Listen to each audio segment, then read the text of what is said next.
Good afternoon and welcome back to this teleconferencing session of BSc Honours in Optometry and Ophthalmic Techniques. Before the break, Monika Sharma has told you about the basic properties of the light, and she also told about certain principles of the light, and there was some questions from Ranchi, Jaipur and Bhopal.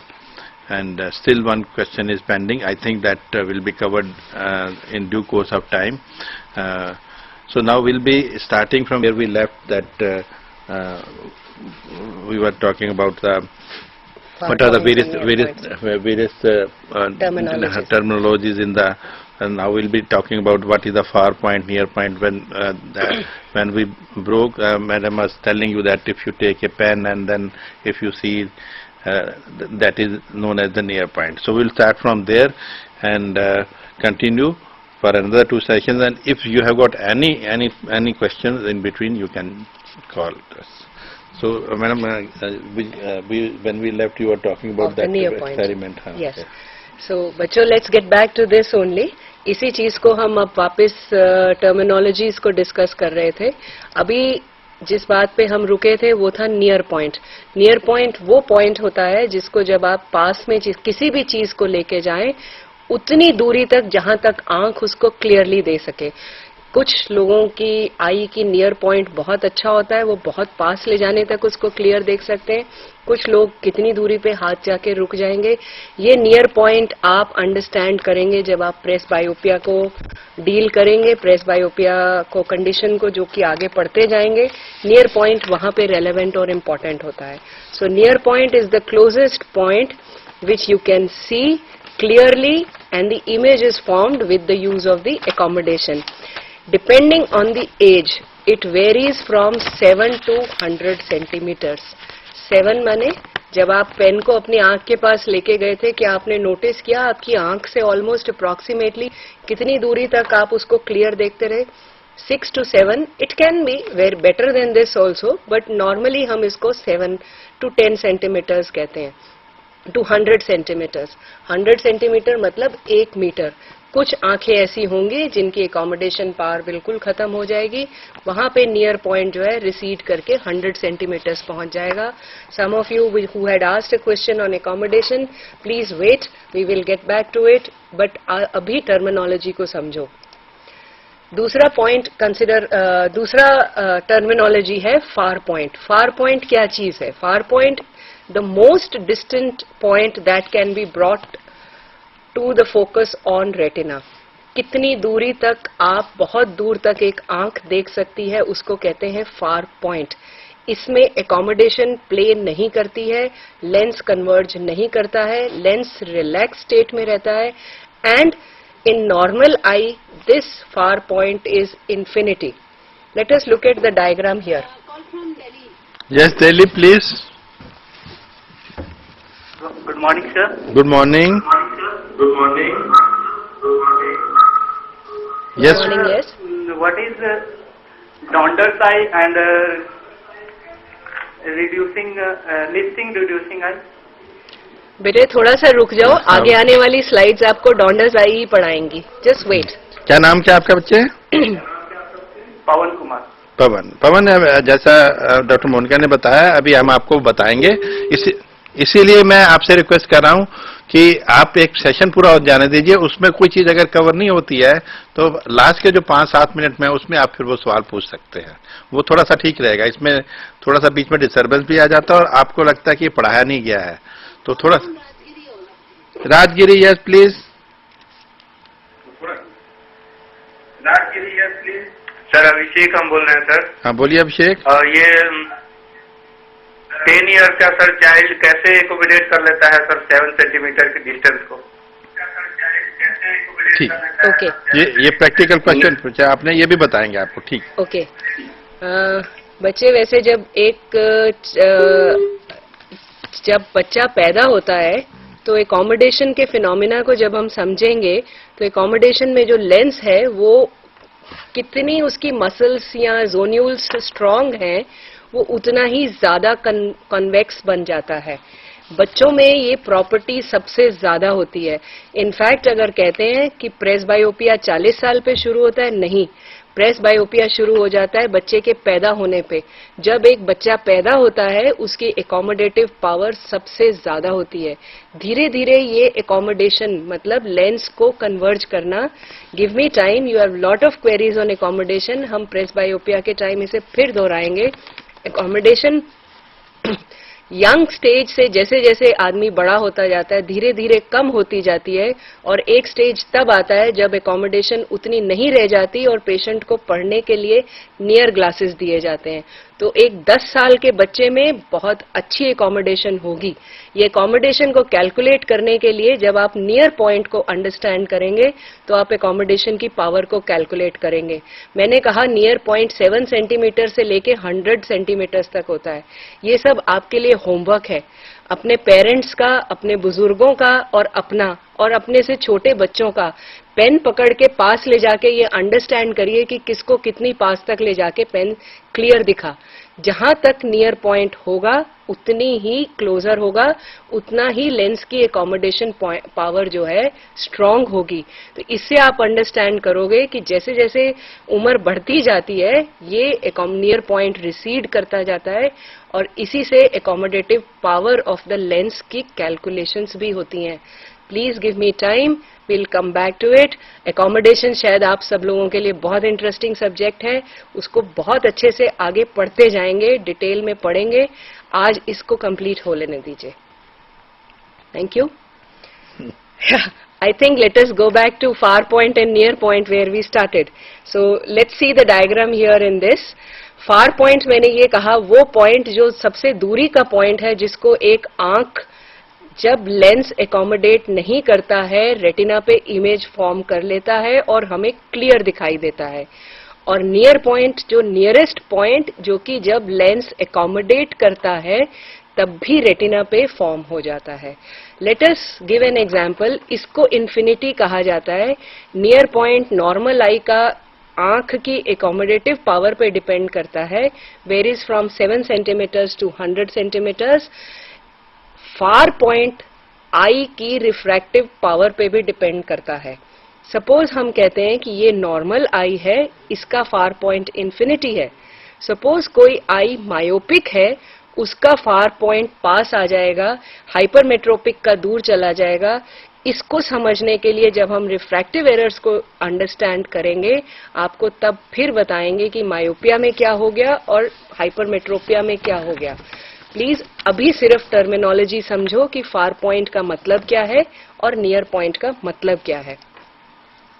किसी ने डॉन्डर्स और listing के बारे में पूछा। डॉन्डर और listing पे जाने से पहले सबसे पहले हमें आई का ऑप्टिकल रेजोल्यूशन समझना है।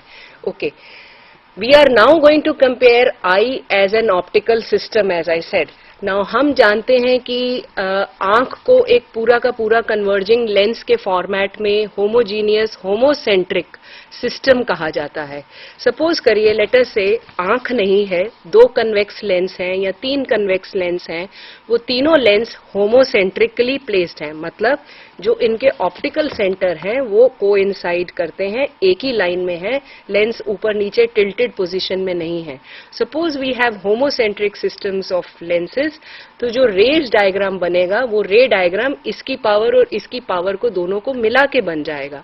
अब आंख एक कॉम्प्लेक्स सिस्टम है जिसमें एक नहीं कई तरह के लेंस हैं, कोई डाइवर्जिंग कोई converging. As I said we will consider the eye as a converging, और हम मेन रिफ्रैक्टिव मीडिया कॉर्निया और लेंस को लेते हैं, और विट्रस और एक्वस को हम एक यूनिफॉर्म मीडिया कहते हैं जिसके अंदर ये फ्लोट करता है। सो लेट अस से आंख के अंदर अगर हमने कैसे कंपैरिजन करना है, कैसा ये होमोसेंट्रिक सिस्टम काम करता है। गॉज ने ऑप्टिकल लेंसेज पे एक फिनोमेना दिया था, 6 कार्डिनल पॉइंट्स डिस्क्राइब करे थे। 6 कार्डिनल पॉइंट्स में principal points, focal points and nodal points थे। Now what does it mean? सबसे पहले let us see what is a principal point. Principal point इस डायग्राम पे नीचे आइए, अभी तो ये डायग्राम आई का है, let's show this. So in this this is the principal plane. Now principal plane means 2-3 lens इकट्ठे होमोसेंट्रिकली अगर जोड़े जाएं, आप भी इसको आंख को इमेजिन नहीं करिए, सिंपल लेंस सिस्टम को इमेजिन करिए. तो जो रेज हैं प्रिंसिपल पॉइंट एक से निकलने के बाद दूसरे पॉइंट पे रिफ्रैक्ट करती है और इमर्ज आउट करती है depending upon the refractive index of this principal media. So we have point 1, point 2. Nodal point वो पॉइंट होता है जिसको हम ऑप्टिकल सेंटर के साथ कोरिलेट करते हैं एक ऑप्टिकल सिस्टम में, जहां से रेज निकलती हैं और अनडिविएटेड बाहर निकल जाती हैं. आई के अंदर there are 2 points, nodal 1, nodal 2. So if there is a system of lenses, Gauss ने ये कहा कि एक प्रिंसिपल पॉइंट नहीं होता है, 2 पॉइंट्स माने जाते हैं. सिस्टम ऑफ लेंसेज में 2 नोडल पॉइंट्स होते हैं और 2 फोकल पॉइंट्स होते हैं. एक वो फोकल पॉइंट जहां से फ्रंट में इमेज है और एक बैक जो कि फोकसिंग पॉइंट होता है. कन्वर्टिंग दिस, गलस्ट्रैंड ने आई को कन्वर्ट किया इसी सिस्टम में, होमोसेंट्रिक सिस्टम को मानते हुए, एक 6 कार्डिनल पॉइंट्स में. P and P dash. P and P dash are the 2 principal points on the principal plane. N and N dash ये जो दिख रहे हैं ये नोडल पॉइंट्स हैं. F and F dash is the focal point. So Gauss has said I can be considered as a homocentric system of lenses which has 2 principal points, 2 nodal points and 2 focal points. These are called 6 cardinal points of the eye. The major optical surfaces, remember children, is the anterior and the posterior cornea, the anterior and the posterior crystalline lens, and what plays role in the bending of rays and focusing it on the retina? The key parameters are the radius of curvature, which means jitna curve cornea, utna convex, utni zyada bending. The position of the lens and the retina, retina आगे है, पीछे है. या तीसरा, index of refraction. Index of refraction, जितना dense index होगा, उतनी bending ज़्यादा होगी. अगर आई का इंडेक्स ऑफ रिफ्रैक्शन कम है तो वो बेंडिंग कम करेगा. So these are the 3 key parameters which play role in forming the image on the retina. The optical surfaces are main cornea and the lens, and there are 6 cardinal points in the eye. Now this was a system which was given by Gullstrand. और Gullstrand ने जो schematic eye, मतलब वो उसने एक पूरा रे diagram बना के दिया, उसकी ये फिगर्स है. जयपुर पूछिए. हाँ बोलिए जयपुर. Yes, बेटा, please ask the question. मेरे को लगता है I think we. तो समझ में आया, लेकिन हाँ बोलिए. तो समझ में आया, लेकिन जो N1 N2 बताया ना आपने, N1 N2. P1 P2 वो समझ में नहीं आया किस जगह पे. Okay, okay, okay. सर एक क्वेश्चन और था मेरा. हाँ बोलिए. सर मेरा फॉर्म ऑनलाइन भरा था सर, तो उसका पता कैसे लगा कि वो सबमिट हो गया है? उसका हम बाद में जवाब देंगे अभी. आपका नाम क्या है? ओम प्रकाश. ओम प्रकाश. ठीक है, वो बता दो. Okay, P1, P2 nodal points, इनको अंडरस्टैंड करने के लिए थोड़ा सा इसी को हम डिटेल में आगे पढ़ ही रहे थे. P1, P2 प्रिंसिपल पॉइंट वो पॉइंट्स होते हैं जहां से अगर आप सिंपल अपनी 10th और 12th की फिजिक्स पे चले जाएं, you draw a convex lens और यहाँ ऑब्जेक्ट है, इधर से रे गई, इधर से बेंड करी, इधर फोकस हो गई. ये वो लेंस का सिस्टम है जिसके 2 प्रिंसिपल पॉइंट्स हैं. मतलब इस लेंस के अंदर जो बेंडिंग होगी वो इसी लेंस की वजह से होगी. तो there is a principal plane जिसमें रे गई और बाहर निकली, और वो बाहर निकल के कहाँ पे डिविएट करी, डाइवर्ज करी, कन्वर्ज करी, फोकस करी, will depend upon the principal plane, the index of refraction, the curvature and various other issues. So principal point is just like, if you remember, a lens which you have. We are saying बच्चों आंख को पूरा का पूरा एक lens मानना है. Right, but पूरे के पूरे लेंस में एक प्रिंसिपल पॉइंट है जहां से डायग्राम को हम बनाते हैं, that is P1 and P2. इसको कहते हैं प्रिंसिपल प्लेन, और इसके ऊपर 2 पॉइंट्स होते हैं जिनको कहा जाता है principal point 1, principal point 1, 2. Nodal point is like the optical centre of the lens. अगर हम इस आंख को पूरा का पूरा एक होमोसेंट्रिक कन्वर्जिंग लेंस कह रहे हैं तो इसका ऑप्टिकल सेंटर यहाँ है. Nodal 1, Nodal 2. Since eye is not just one lens, it is a series of lens, जो कि आप सब लोगों ने पहले भी मेरे से क्वेश्चन किया. Front surface, back surface, front surface of the lens, उसका कर्वेचर कुछ, बैक का कर्वेचर कुछ. तो इसीलिए ऑप्टिकल सेंटर एक पॉइंट नहीं होके नोडल पॉइंट कहा जाता है, which is N1 and N2. F2 is the point जहां पे रेटिना पे वो फोकस करता है, और F1 जहां पे वो रेज यहां से पास करके पैरेलल फॉर्म करती हैं.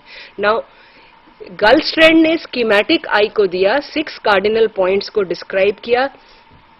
P1 you have to learn these figures. बच्चों इनको तुमने याद करना है, मॉड्यूल से आपको मिलेंगे या अपनी बुक से रेफर करो. P1 is the principal plane पे first point which is 1.35 millimeter behind the cornea, right. P2 is 1.6 millimeter behind the anterior surface of the cornea. The nodal point 1 is 7.08 millimeter behind the cornea. The second nodal point is 7.33 millimeter behind the cornea.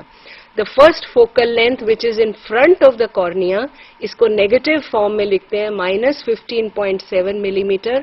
The back focal point is F2, 24.5 millimeter of the at the retina. Now these are surfaces measured from the anterior corneal surface. Somebody had asked a question, reduced eye. लगता है किताबें पढ़नी शुरू कर दी हैं और questions बोलने से पहले ही वहां तक पहुंच रहे हैं. That's very good and I'm happy you know. But उसको समझने के लिए शायद मैं आज आपको बेटर समझा सकूं. I'll be very happy. तो बेटे ये जो 6 पॉइंट्स थे, इन 6 पॉइंट्स को रिड्यूस कर दिया गया. रिड्यूस करके वो नाम दिया गया reduced schematic I, and the first name was given by listing. Listing ने इसको सबसे पहले रिड्यूस किया.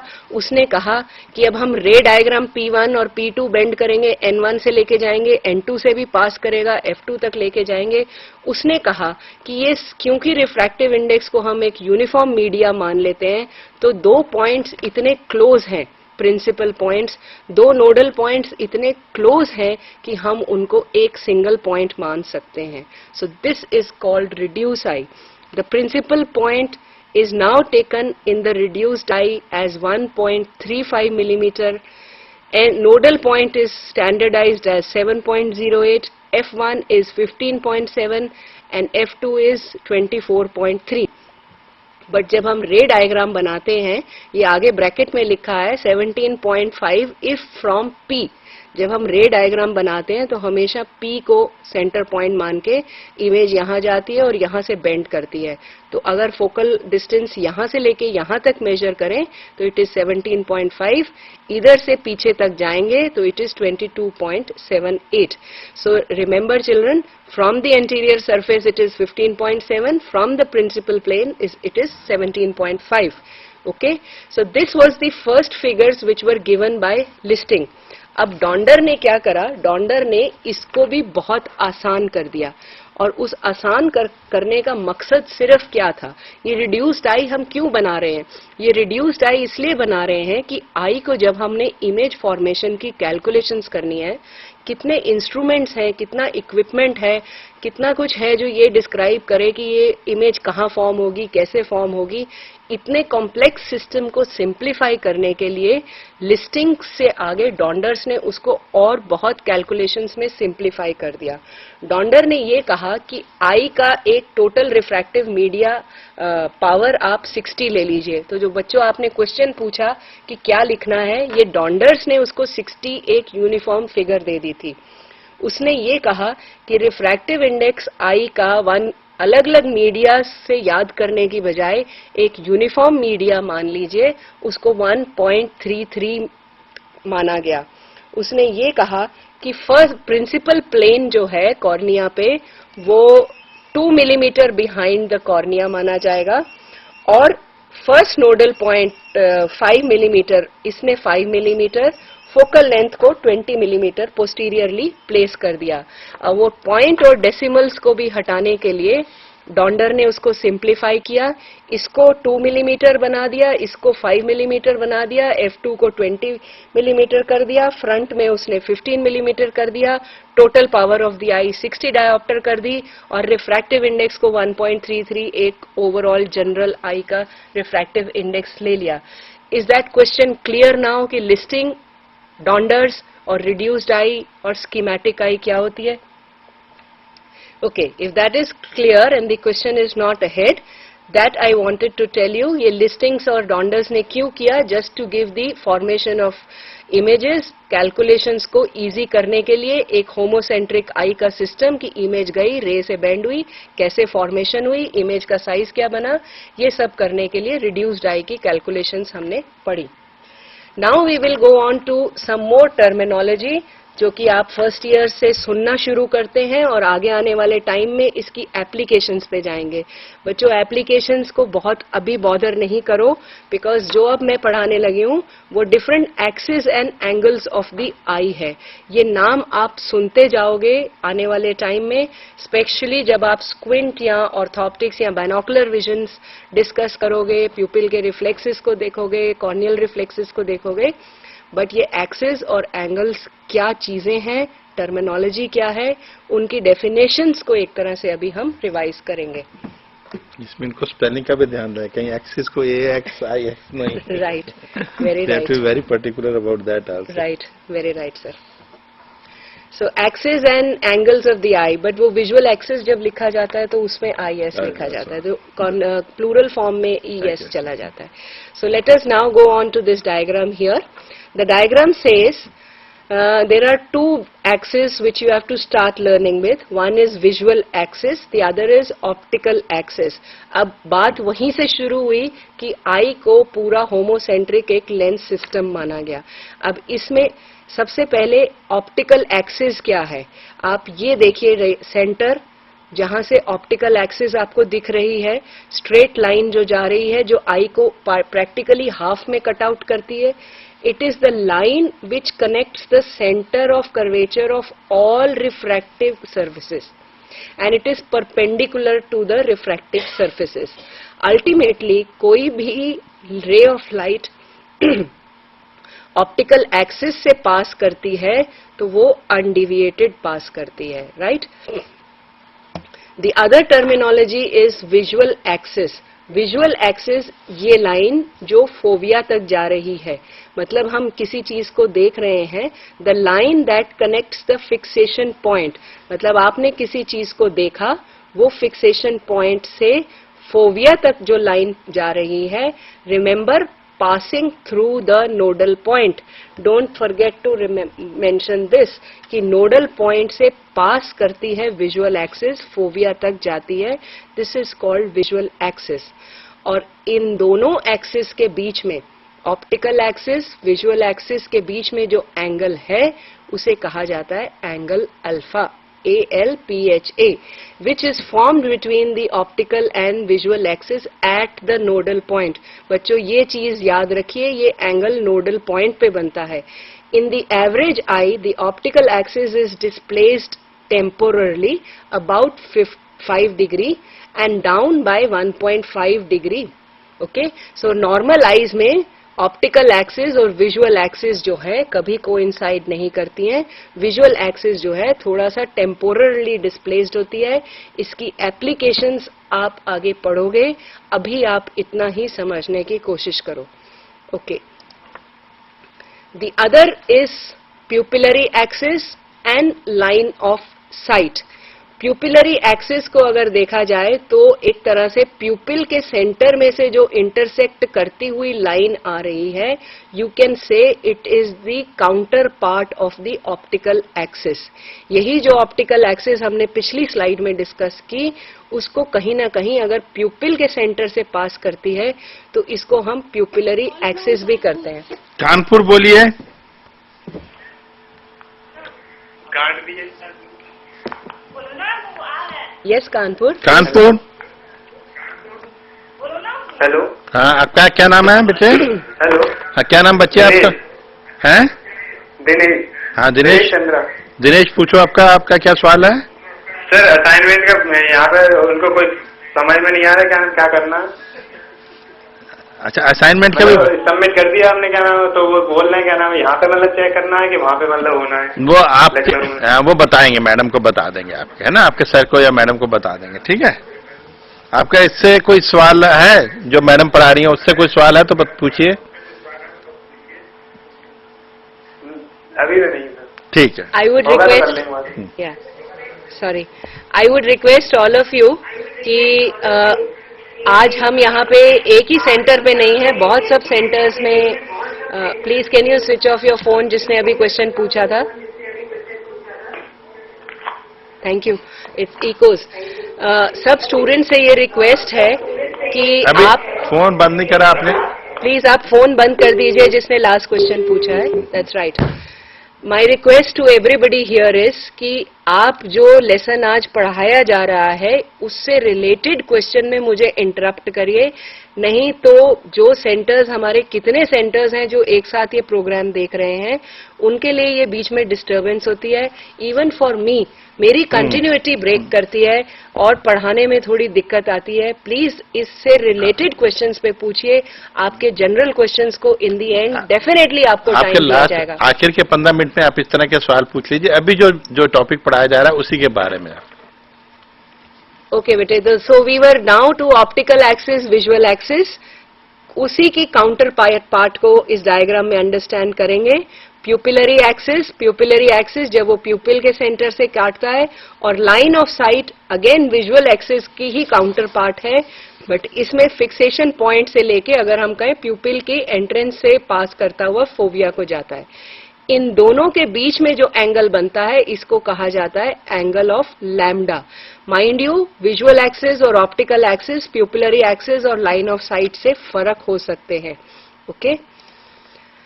तीसरा angle kappa. Pupillary axis, visual axis के बीच में जो एंगल बनता है उसको कहा जाता है एंगल कप्पा. एंगल कप्पा और लैम्डा काफी हद तक एक दूसरे से इंटरचेंज किए जाते हैं. Angle lambda is theoretically more correct than angle kappa, और ये हर्शबर्ग टेस्ट जो हमने कल पढ़ा था उससे लिंक किया जाएगा. इसकी एप्लीकेशंस को आप डिटेल में पढ़ेंगे. बच्चों अभी नाम समझो, इनके एंगल्स को याद करने का तरीका मैं अभी स्लाइड में बताऊंगी. लास्ट एंगल एक्सिस जो आपने याद करने हैं वो है फिक्सेशन एक्सिस. और फिक्सेशन एक्सिस क्या होगी? वो एक्सिस जो centre of rotation of the eye से पास करती है from the point of fixation. Centre of rotation approximately 14 millimetre behind the cornea होता है. सो फिक्सेशन एक्सिस जो है सेंटर ऑफ रोटेशन से पास करके it goes on to the fovea. Angle gamma is the gamma which is formed between the fixation axis and the optical axis at the center of rotation. We had angle of alpha which is formed at nodal point. We had angle gamma which is at the center of rotation. Excuse me please. Again, let us revise the axis of the eye. Optical axis, line through the nodal point on which the optical center lie.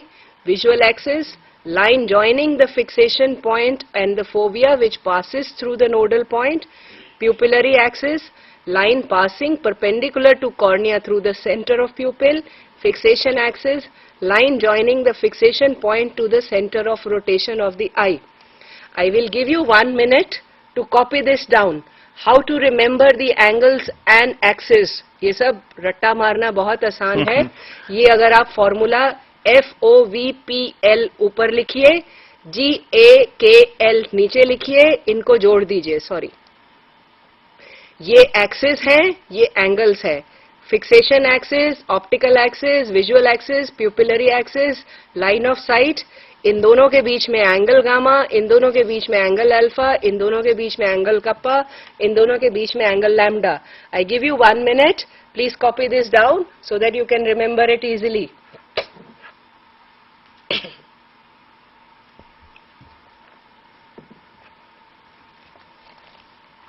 Can we go ahead?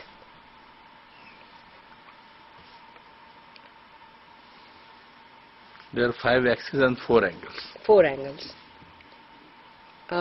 In fact, जब हम students थे तो हमारे लिए ये याद करना एक पूरी बड़ा मुश्किल एक्सरसाइज ही होती थी. But by this formula it will be very easy. आप इसका एक कोड लैंग्वेज बनाइए और याद करिए, कभी नहीं भूलेंगे. The next topic what I am going to discuss, when eye is always considered as an optical system, we will go into the aberrations which are relevant to the eye. बच्चों किताबों में aberrations 5-6 तरह की लिखी हैं, detail में पढ़ लीजिए. मेन aberrations को अभी डिस्कस करना है, उनको समझना है कि आंख में aberrations हैं और aberration क्या चीज होती है. ओके, aberration क्या होता है? aberration मीन्स हमने किसी भी लेंस के सिस्टम को अगर लेते हैं तो उसमें कहीं ना कहीं, ये तो किताब में डायग्राम बना दिया कि रे गई, सीधी गई, बेंड कर गई, फोकस कर गई. नहीं, ऐसा कोई भी लेंस या सिस्टम नहीं है जहां पे हम 100% परफेक्ट बिना किसी डिस्टॉर्शन या एब्रेजन के इमेज को फॉर्म कर सकते हैं. आंख में भी एब्रेजन्स होती हैं. तभी तो हम कहते हैं आने वाले क्लासेस में आप पढ़ोगे, बड़ी क्लासेस में समझोगे कि जो 2 एब्रेजन्स अभी मैं क्लासिफाई करके आपको बताने लगी हूँ, ये कितनी बेसिक चीज बता रही थी. आंख में हजारों तरह की एब्रेजन्स होती हैं. जो हम इमेज देखते हैं वो उस तरह से कितनी परफेक्ट नहीं है. But God has been very kind. Blessings को काउंट करो. आंखों में एब्रेजन्स को कवर करने के लिए बहुत से सिस्टम्स होते हैं. स्टिल किसी की आंख में एब्रेजन ज्यादा हो सकती है, किसी की आंख में भगवान की देन है कम हो सकती है. बट एब्रेजन्स में क्लासिफाई करने में 2 मेन एब्रेजन्स हैं जो आज हम पढ़ेंगे, जो कि आंख में होती हैं, spherical aberration and chromatic aberration, which are more relevant to us. So let's see the diagram here now. What is spherical aberration? Spherical aberration, let's have the diagram projected. Slide को. ओके, स्फेरिकल एब्रेजन किसी भी lens system में periphery और centre, marginal rays और central rays जो होती हैं, bending, curvature की वेरिएशन की वजह से जो पेरिफेरल रेज हैं वो ज्यादा बेंड करती हैं और जो सेंट्रल रेज हैं वो कम बेंड करती हैं. इसकी वजह से जो पॉइंट फोकस बनना चाहिए था वो पॉइंट फोकस ना बन के एक एब्रेजन एरिया रहता है. Now this happens in the I also, which is because of the prismatic effect. अगर हम एक लेंस सिस्टम में देखें तो lens is composed of different kinds of small prisms. वो prisms में किसी में बेंडिंग ज्यादा होती है, peripheral rays bend more, the central rays bend less. आई में भी एब्रेजन है, इसको कहते हैं spherical abrasion. But spherical abrasion को मिनिमाइज करने के लिए भगवान ने क्या किया? एंटीरियर कॉर्नियल सरफेस में पेरिफेरी को ज्यादा कर्व बनाने की बजाय थोड़ा सा फ्लैट किया. कॉर्निया को हम कहते हैं is aspheric. Aspheric means the periphery is flatter. और उसमें अगर जो बेंडिंग फ्लैटर में होने की वजह से ज्यादा हो रही थी, अगर आप इसी सिस्टम को फ्लैट कर देंगे तो बेंडिंग कम हो जाएगी और image as close as possible to the point बनेगी. Okay, so it is minimized in the eye by anterior corneal surface which is flatter peripherally. Iris again spherical aberration को कम करता है, which acts as a stop. कैसे? Peripheral raise को ही प्यूपिल छोटा हो जाता है, आइरिस उसको काट देता है. अगर हम मार्जिनल रेज या पेरिफेरल रेज को काट देंगे तो कहीं ना कहीं हम ये डिस्टर्बिंग स्फेरिकल एब्रेजन को कम कर देंगे. The I does it. तभी तो अगर मैं क्वेश्चन पूछूं कि प्यूपिल डायलेट करने पे कभी आपने अपनी आंख में पुतली फैला के देखी है क्या होता है? इतनी चौंध पड़ती है, इमेज क्लियर नहीं दिखती है. वो यही हो जाता है. जो आइरिस था वो जो उसमें प्यूपिल को कंस्ट्रिक्ट करके रख रहा था, अगर डायलेट हो जाए तो पेरिफेरल रेज एब्रेजन स्फेरिकल को बढ़ा देती हैं. Okay, The third is lens nucleus has higher refractive index than the cortex. अब लेंस में न्यूक्लियस है जो कि ज्यादा रिफ्रैक्टिव इंडेक्स का होता है और न्यूक्लियस सेंटर में होता है. अगर हम सेंटर वाली जगह का रिफ्रैक्टिव इंडेक्स बढ़ा रहे हैं तो क्या होगा, बेंडिंग ऑफ रे उस एरिया में ज्यादा हो जाएगी. तो दैट मीन्स हमने अगर कॉर्निया को फ्लैट करके पेरिफेरल को पीछे लेके गए, अगर आई के अंदर जो लेंस है उसका न्यूक्लियस का रिफ्रैक्टिव इंडेक्स ज्यादा हो तो ये जो सेंट्रल रेज हैं जो कि पीछे फोकस हो रही थी ऑटोमेटिकली थोड़ी आगे आ जाएंगी. Is that clear? Last is cones are more sensitive to paraxial rather than oblique rays, which is called Stiles-Crawford effect. मतलब जो रेटिना है उसमें भी जो पैराक्सियल पेरिफेरल रेज है उसमें सेंसिटिविटी जो है डिफरेंट होती है ऑब्लिक रेज के अलावा. तो ऑटोमेटिकली स्फेरिकल एब्रेशन को कहीं ना कहीं एलिमिनेट करने के आई में पावर होती है. The second aberration which we have to understand in the eye is called chromatic aberration. Chromatic aberration कैसे होती है? किसी भी convex lens में अगर consider किया जाए, it is like two prisms with bases held to each other, base down. Concave lens को prisms के apex की join करके एक lens माना जा सकता है. So what happens in case of chromatic aberration? Light को हमने शुरुआत की, विजिबल लाइट का एक रेंज था. हर एक लाइट में रेड से लेके वॉयलेट, इंडिगो अब नहीं माना जाता है वैसे, ब्लू, ग्रीन, हर एक की अपनी वेवलेंथ होती है. वेवलेंथ से अपनी स्पीड होती है, अपनी फ्रीक्वेंसी होती है. रेड की वेवलेंथ पीछे फोकस होती है, वॉयलेट की वेवलेंथ आगे फोकस होती है.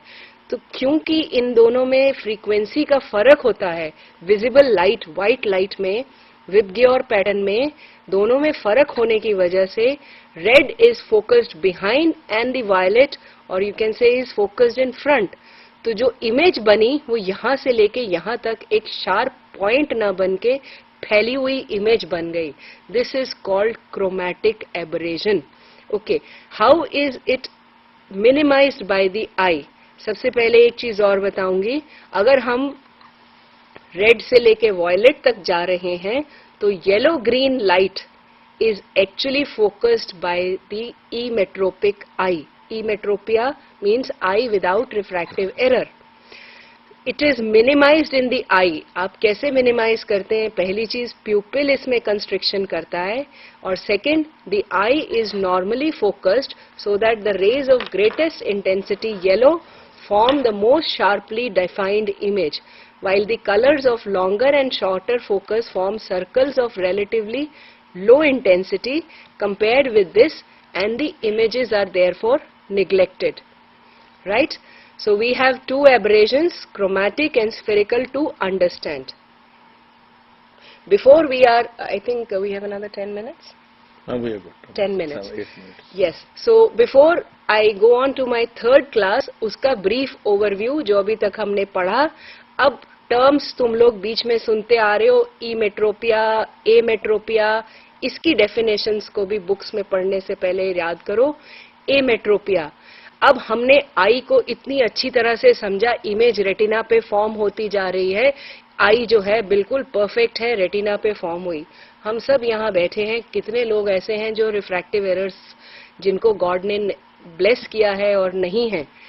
तो फिर भी ऐसा रीजन है कहीं ना कहीं कि आंख जो है इमेज रेटिना पे फोकस नहीं कर पाती है, और उन केसेस में क्या होता है, कंडीशन को कहा जाता है emmetropia. When the rays focus to fail form an image on the retina, they are either in front or they are behind the retina, and this has to be corrected by convex lenses or concave lenses. और आई में conditions आ जाती हैं जिसको कहा जाता है refractive error. तो वो आई जिसमें refractive error हो जाती है उसका terminology में condition को कहते हैं ametropia. Remember this again, it is, the word is here on your slides. Sorry. The word is ametropia. जो दूसरा word है वो है emetropia. E E stands for the eye, जहाँ पे बिल्कुल परफेक्ट फोकस रेटिना पे बन रहा है. जहाँ नहीं बनता है उसको कहा जाता है ametropia. So the difference is between A and E only. So if the eye fails to form the image on the retina, we have the conditions like myopia, hypermetropia, which we'll be considering in a brief overview in the next session or in the next 45 minutes. So we have the minus lenses and the plus lenses which will correct the myopia and hyperopia, and in the end I would just tell you, God has gifted most of us without any refractive error, and we can see very clear. Eye is such a complex system and we are very fortunate to have this. Let us enjoy our sight. And I would now open up to all of you who have any questions regarding the presentation that I made. So, thank you very much, Dr. Monica Chaudhary. I think she has made a very brief and very comprehensive presentation of this whole properties of light and hematropia and the various angles and various axes. If there are any question, you can. Yes, Rajgiri, please. Hello. हाँ पूछो. Yes, sir. अभी आपने जो slide दिखाया उसे जरा फिर से दिखाएंगे. हाँ जरूर.